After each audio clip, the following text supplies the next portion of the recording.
All right, so this is a description of the 7-step process.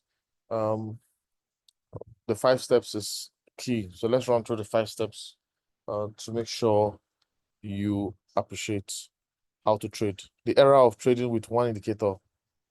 Please, we don't want to, depend on one indicator. You have to combine factors, all right? So let's take it. Step 1 is that you go to the 4-hour time frame. You go to the 4-hour time frame. So maybe you're on the weekly time frame or whatever time frame, you switch to the 4-hour time frame.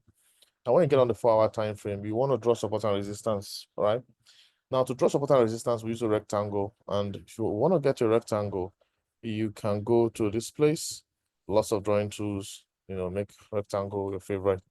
So I click on the rectangle. Now, when you click on the rectangle, you want to go to the swing highs and the swing lows, the most recent swing highs and swing lows. So look at this.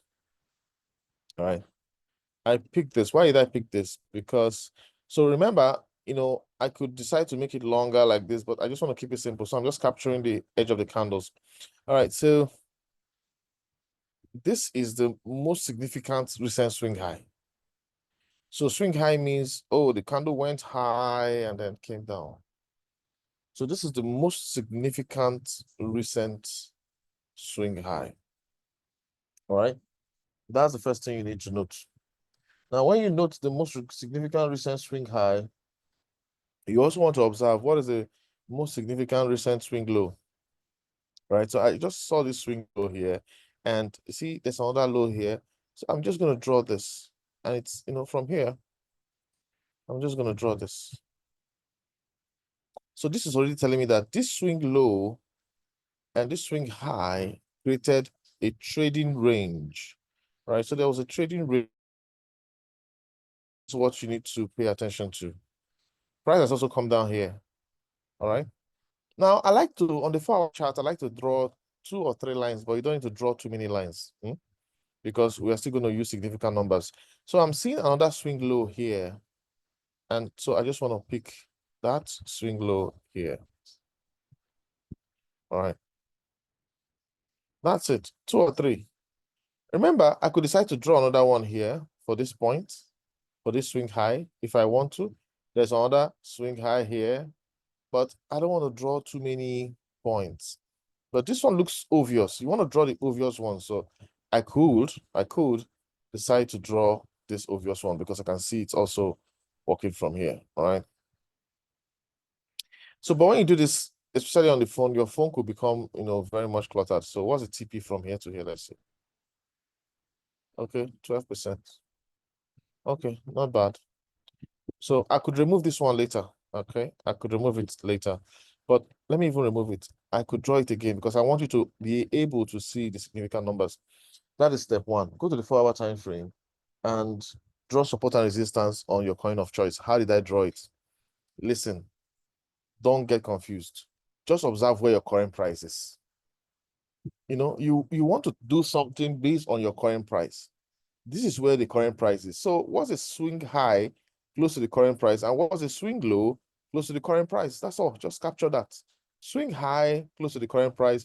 Swing low close to the current price. All these are swing highs too, but you don't want to draw too many things. Then step 2, go to the 15-minute time frame. So I'm going to the 15-minute time frame now.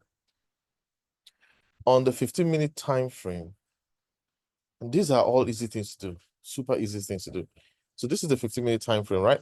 Now we want to draw significant numbers. So how do we go about it? Remember, you want to look at the right side. Look at the number with the greatest number of zeros to the right of it. So this is 16 and it has 3 zeros. This is 14 and it has 3 zeros. This is 12 and it has 3 zeros. All have 3 zeros. But this one is 10 and it has, so there are 4 zeros here, basically because of its numbering. Okay, fine. So I'll just note that one. At least it's showing itself to be the most significant number because it has more zeros at this end than the others. I don't have to click on it perfectly. I can just click anywhere.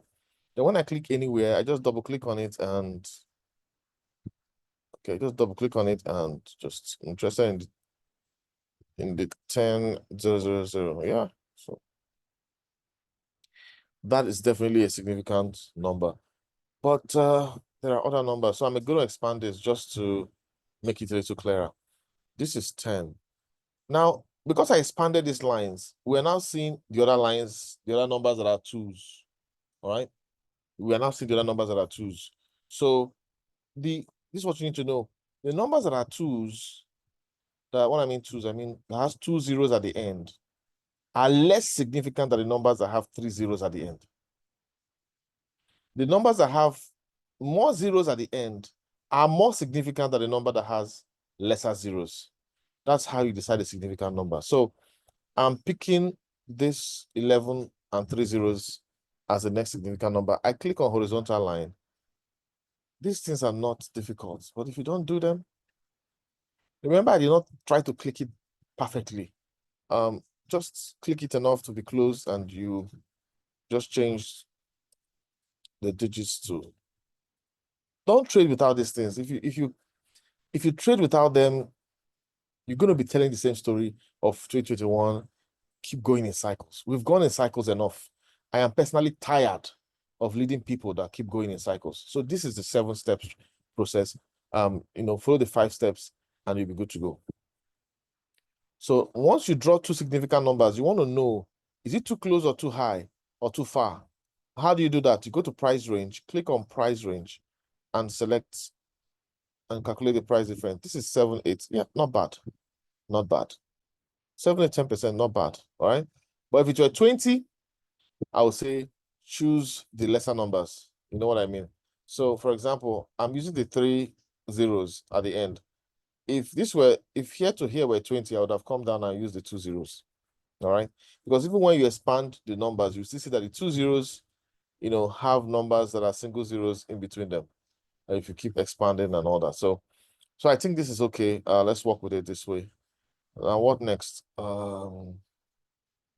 Let's look at, so this is 11,000. So there's 12,000. 12,000 is somewhere here. I clicked on my horizontal line. 12,000 is somewhere here. So, but I'm just going to click anywhere, double click on the line and see 12,000. So you can see 12,000 is at the tip of the, higher level time frame.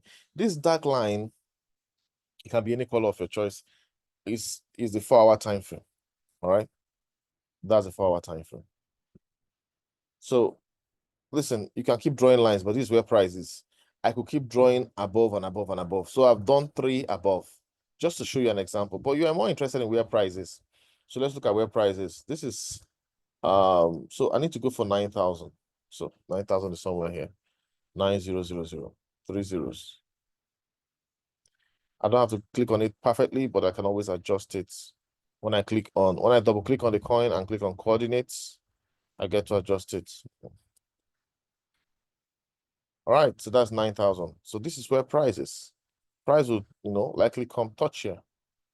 All right, so the next one is 9,000 and 8,000 right here.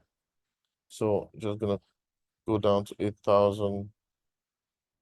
I don't have to click it perfectly, but once I click, I can double click on it, and if I do it like this, it's still gonna capture it, 8,000. So let's do at least 2 numbers below, because price could go down. So this is 8,000. We have the next one 7 and the next one 6. You're just focusing on the 3 digits, which are the more significant numbers. All right. So 7,000. Then I just want to do a 6,000. Don't trade without using significant numbers. I mean, we've gone too far on the team to be making such mistakes. All right, so let's go back in history just to show you something. You can see, even back in history, the price was obeying the significant numbers. It doesn't have to touch it every time. You can just come close.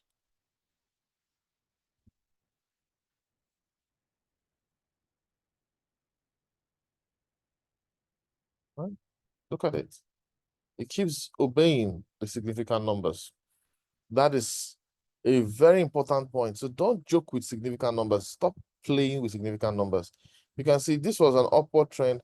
It came down, and do the retest on this. Now, what do you need to do? From here, you could have just made a good 7%, 8%. Remember this tip. Don't always try to get to the significant number because it doesn't always have to get there. So you can take your 7% like this and be okay. Leave the rest for the market. That's for Floki. All right. So that is step 2. Step 2 is done on the 15-minute time frame, where we draw the significant numbers. Now, still on the 15-minute time frame, where you do your analysis, observe, are you having higher highs and higher lows? So there are two things. If you're having higher highs and higher lows, it means you're in an uptrend. If you're having lower lows and lower highs, you're in a downtrend. So let me use this as an example. Here, this was a high. This was another high, another high. So we're in a higher high and another high. So we're in an uptrend. So if I'm trading here, I can be more greedy and say, we're in an uptrend, though, I'm definitely getting my 9%. All right. But when you're in a downtrend, you don't want to be too greedy with your price. You could decide to give enough room. So here's so this is a higher low, higher low, higher low, higher low. And this is a higher high, higher high, higher high, higher high. All right, higher high. So you're in an uptrend. But when you're in a downtrend, this is a lower low, this is a lower low. All right. So if you decide that you're buying here, you don't have to say it must get here and take 7%.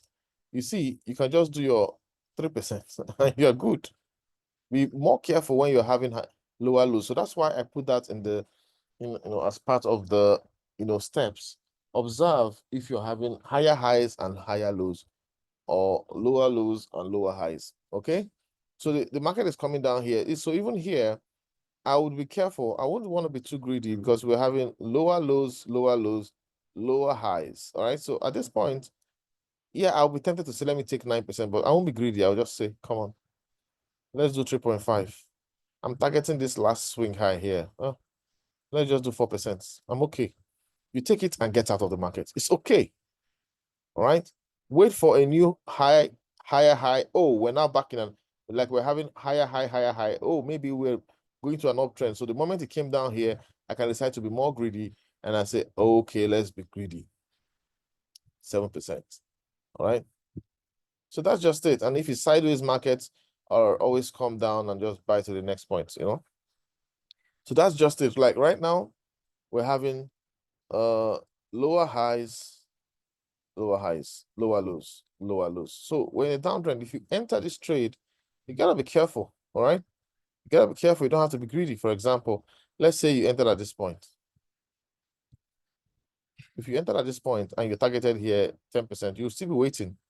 But you see, it's having lower lows, lower highs. So just look at it.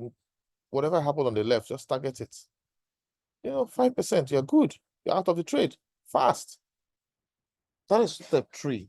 All right. Step 3 is observe if you're having higher highs, higher lows, or lower highs and lower lows. Step 4, use MACD automation or RSI automation. That is step 4. So what does this mean? So right now, let's say I want to trade right now. If I'm using RSI automation, this is RSI. I could tell myself, listen, you don't have to use 23. 23, using 23 is you're telling the board to wait until RSI comes down to 23 here, to this place. It doesn't always do that. 23 is okay if you are trading blindly. All right. If you are trading blindly, then you want RSI to come low, low, low, low, low before it buys. Okay. That's for those who are just trading blindly. But if you have done your basic analysis, drawn your 4-hour chart, support and resistance, and you've also come down to 15-minute chart and drawn your significant numbers, you're not trading blindly. Okay, you're not trading blindly. So what you need to do at that point is just to use 30, okay, or even 35. Let your trade trigger if it's 35. You can go to your bot and say, anytime this RSI comes down to 35 or 30, let it buy. I can even use 32 because sometimes you just need to get into the market. Use sub-B mode. You have margin calls, always work to your advantage. All right.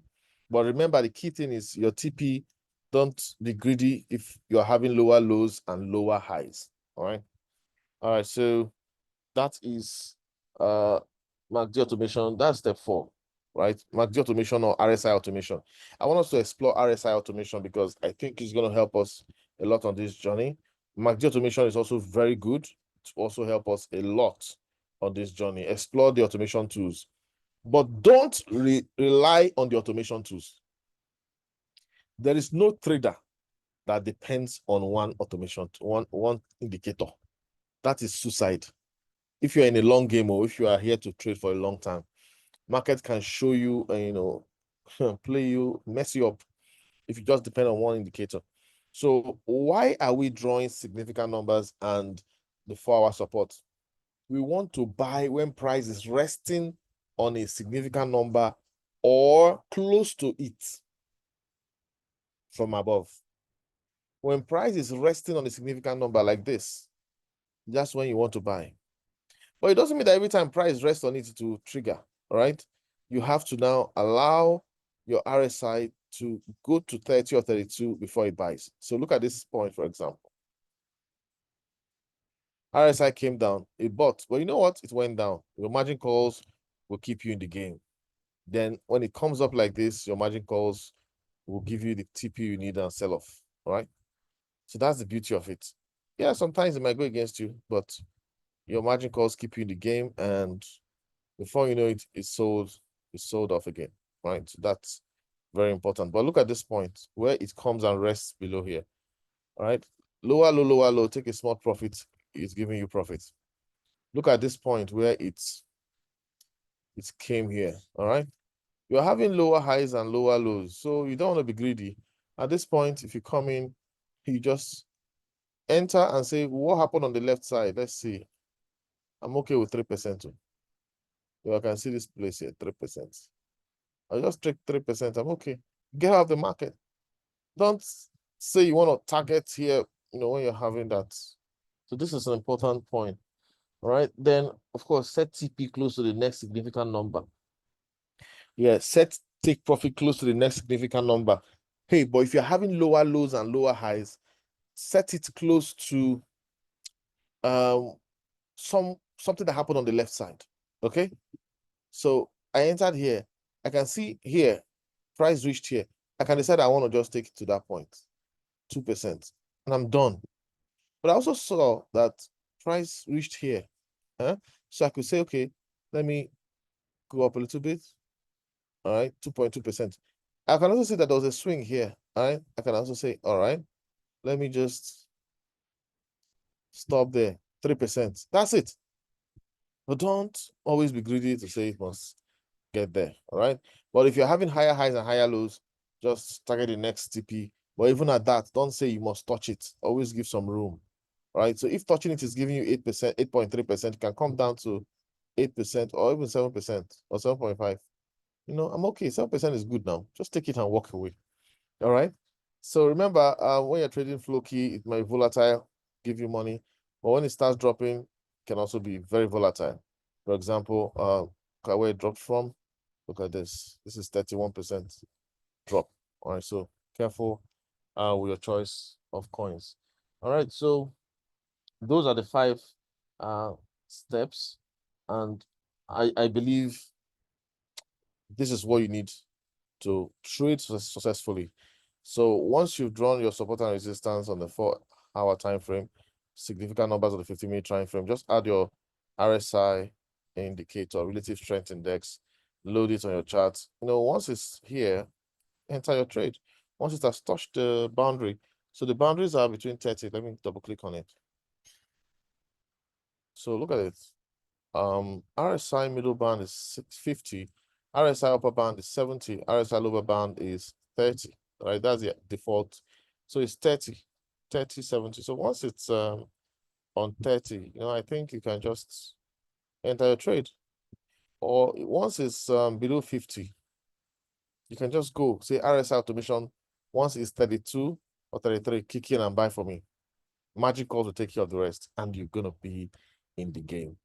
This is what I want everybody on the team to use. We don't want to trade blindly anymore. We don't want to build a team of blind traders. It's okay if we take it one step at a time, grow the team slowly, but let's have a team of people who can implement these simple five steps in their trading strategy.